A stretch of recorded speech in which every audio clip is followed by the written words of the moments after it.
What is up? And that's all I'm gonna say. For the greater... This is a video series where we answer the questions left by you, the viewer. If you have a question for us, comment down below. Put question in front of your question because we get to those questions first. There's what Pineapple did. Damn, Pineapple's coming up with them good questions. He asks, Who is the best mix of strength and intelligence in a Space Marine? Meaning, like, what chapter would be the best of the best? In your opinion, what Space Marine chapter is the best in 40K right now? Right now? Right now. Lore-wise, and then do tabletop. Ultramarines, lore-wise. They've got, not Sanguinius, Cato Sicarius. They got Gilliman. They got Calgar. And they're pretty much, like, the best at what needs to be done. Yeah, as soon as you get a Primarch, it's like, whoa, that's broken. Now in terms of tabletop,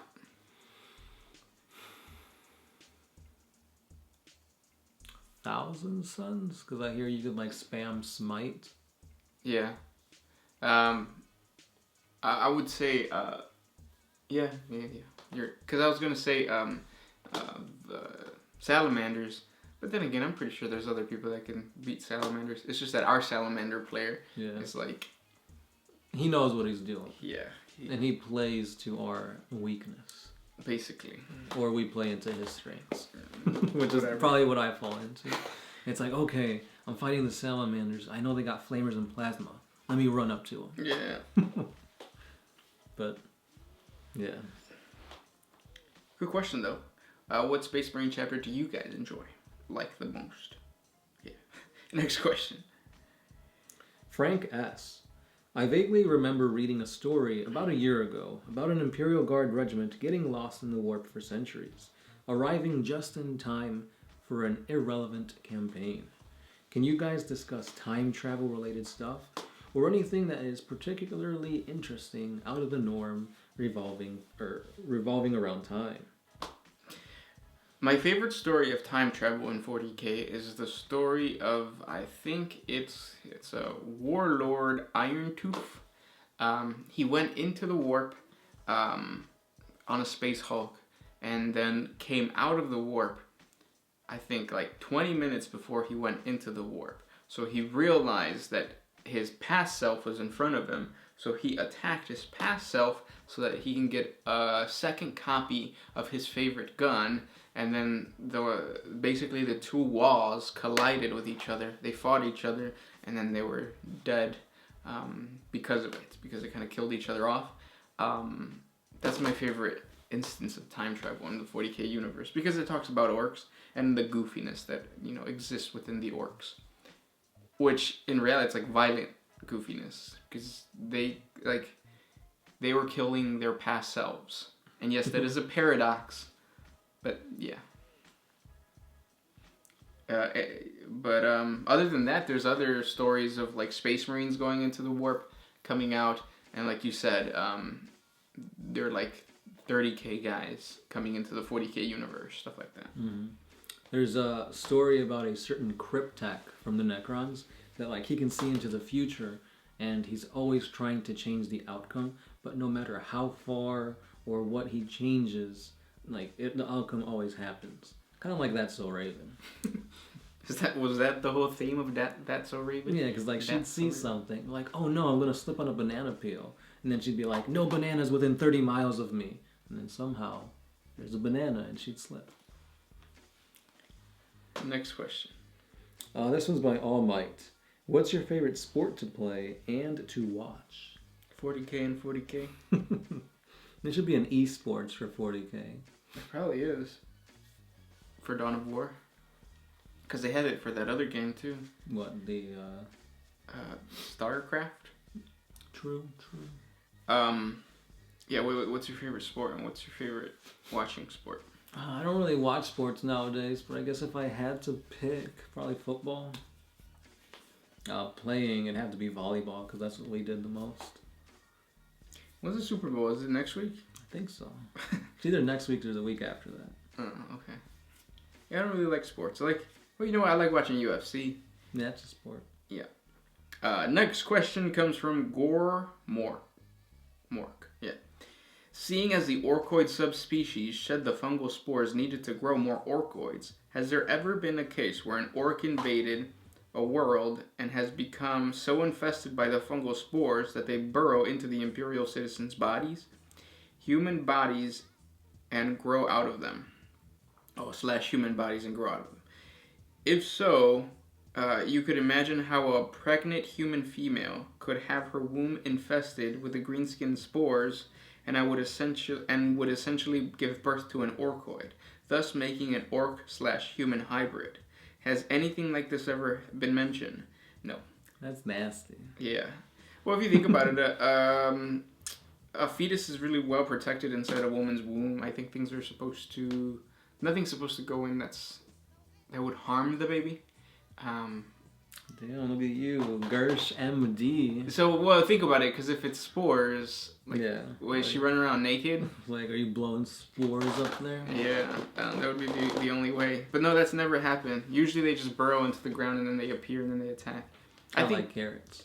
Yeah, and the maturity of an orc is like a week. So if it was a pregnant woman, like she would have to be on the last week of her thing. And really what would end up happening is like the orc would just consume. It wouldn't even be an orc. Wouldn't it be like a Gretchen or something like that? Yeah, and it would just like pop out and like hurt the baby and the mom. Kind of like Aliens. I was thinking like Gremlins, but yeah, Aliens better. I saw the first Gremlins movie, but I don't remember how they actually are born. Don't. This one's by Ark the Dragon.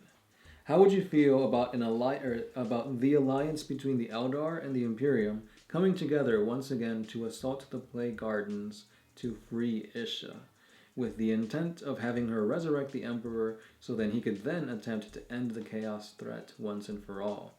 Would this even be possible? How do you think it would play out?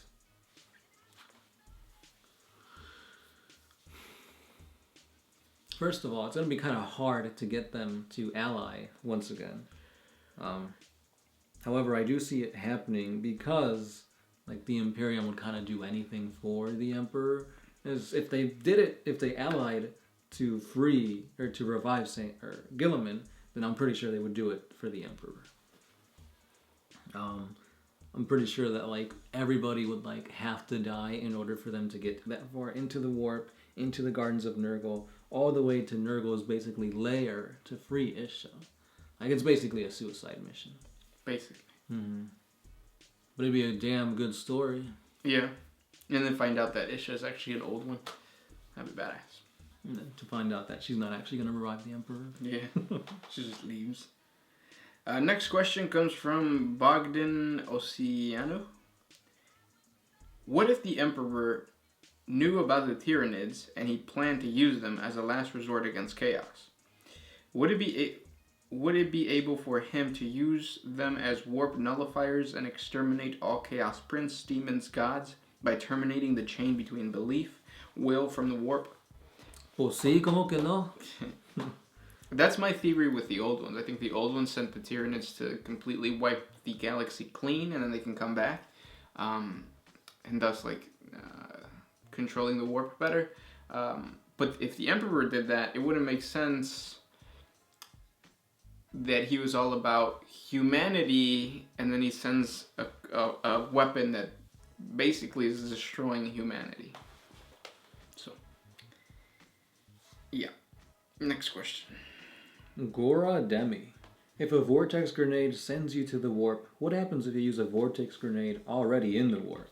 Is there such a thing as super warp? It's like Super Saiyan God, Super Saiyan Blue warp. That. Everything's just blue. Yeah. No, it just probably acts as a grenade, a regular grenade. It's funny, like, if this got me in here, this can get me out. Dead. Or, like, you throw it and it opens up, like, it just, like, creates another wormhole within the wormhole that takes you to another position of the wormhole.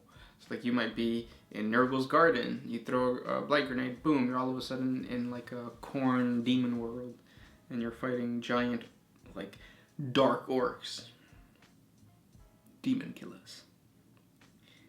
Next question comes from Martian Santa. Is it known how psychers emerged during the dark age of technology? Was it due to natural evolution or purposeful human genetic engineering? It was just natural genetic evolution.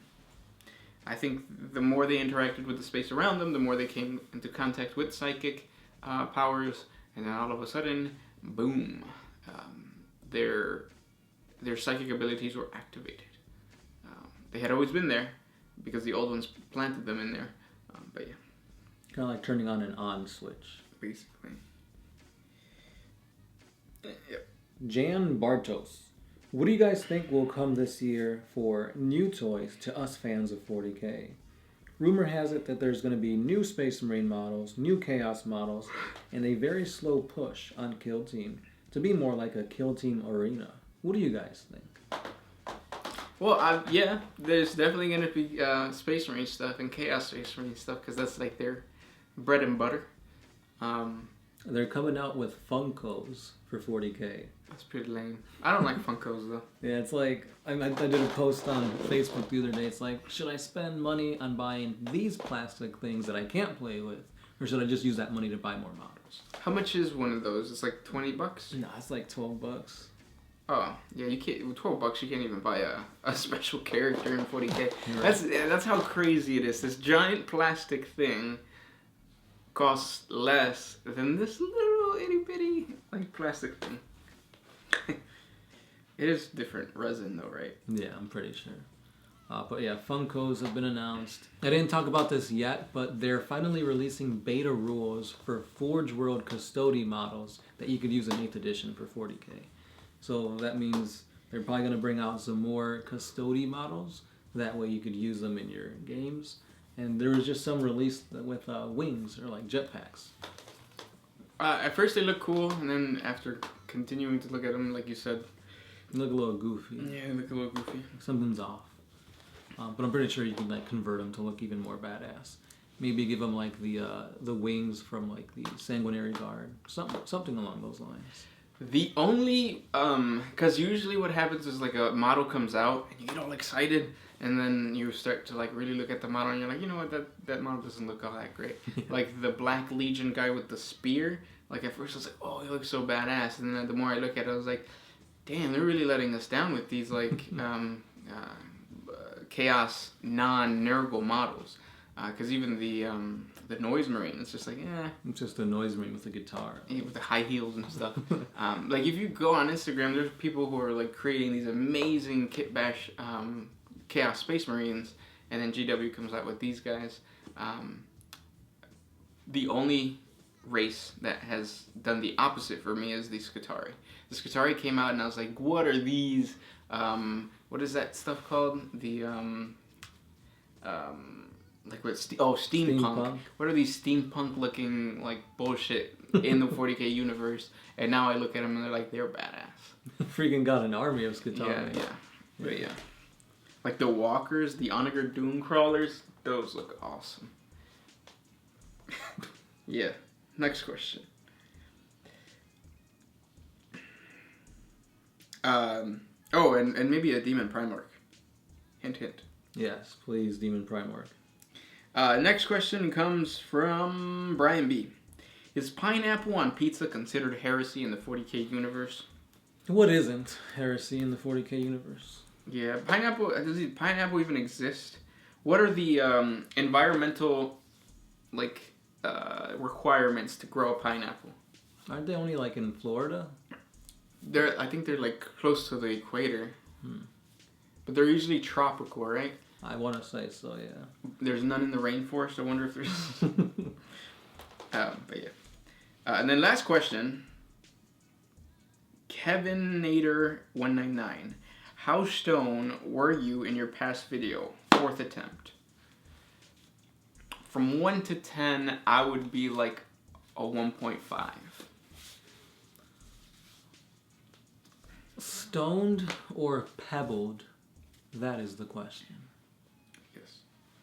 And those were the questions for today. If you guys have more questions for us, comment down below. Thanks for watching, guys. Don't forget we have a Patreon. A simple $1 a month helps us create more videos for you guys. By you guys supporting us on Patreon, you're supporting our giveaways, and you're also supporting everything that we do, especially the extended 40K, or the better looking 40K videos, 40 fact videos. Mm-hmm. And speaking of giveaways, we've got some coming soon, so stay subscribed, and we'll see you next time. Gersh 1. The Sound Alchemist, and we are...